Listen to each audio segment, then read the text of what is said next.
ಗಾಂಜಾ ಎಣ್ಣೆ ಹಾವಳಿ ನಡುವೆ ಬಾಲಕನ ದಾರುಣ ಅಂತ್ಯ. ಸ್ಪೆಷಲ್ ಕ್ಲಾಸ್ ಮುಗಿಸಿಕೊಂಡು ಮನೆಗೆ ಬರುತ್ತಿದ್ದ ಸಂಕೇತ್ ಎಂಬ ವಿದ್ಯಾರ್ಥಿಯನ್ನ ದುಷ್ಕರ್ಮಿಗಳು ಹತ್ಯೆ ಮಾಡಿದ ಘಟನೆಯೊಂದು ಶಿವಮೊಗ್ಗದಲ್ಲಿ ನಡೆದಿದೆ.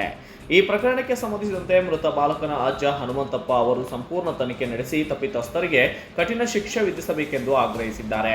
ನನ್ನ ಮೊಮ್ಮಗ ಯಾರ ತಂಟೆಗೂ ಹೋಗುವುದಿಲ್ಲ, ಅವನ ಜೊತೆಯಲ್ಲಿದ್ದವರೇ ಹಲ್ಲೆ ಮಾಡಿದ್ದಾರೆ. ಬೆಳಗ್ಗೆ ಪೂಜೆ ಮಾಡುತ್ತಿದ್ದಾಗ ಕೈ ಮುಗಿದು ಶಾಲೆಗೆ ಹೋಗಿದ್ದ. ರಾತ್ರಿ 9 ಆದರೂ ಮನೆಗೆ ಬರಲಿಲ್ಲ.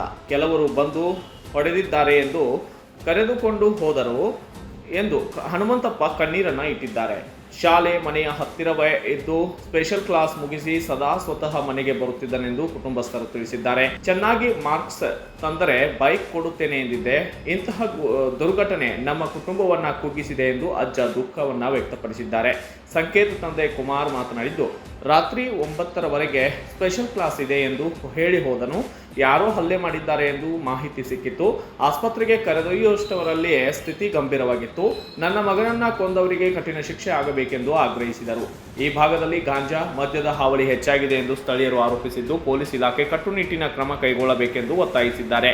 ಘಟನೆ ಸಂಬಂಧ ಕೇಸ್ ದಾಖಲಿಸಿಕೊಂಡಿರುವ ಪೊಲೀಸರು ತನಿಖೆಯನ್ನು ಆರಂಭಿಸಿದ್ದಾರೆ. Bureau report, Kannada Janashree news, Shivamogga.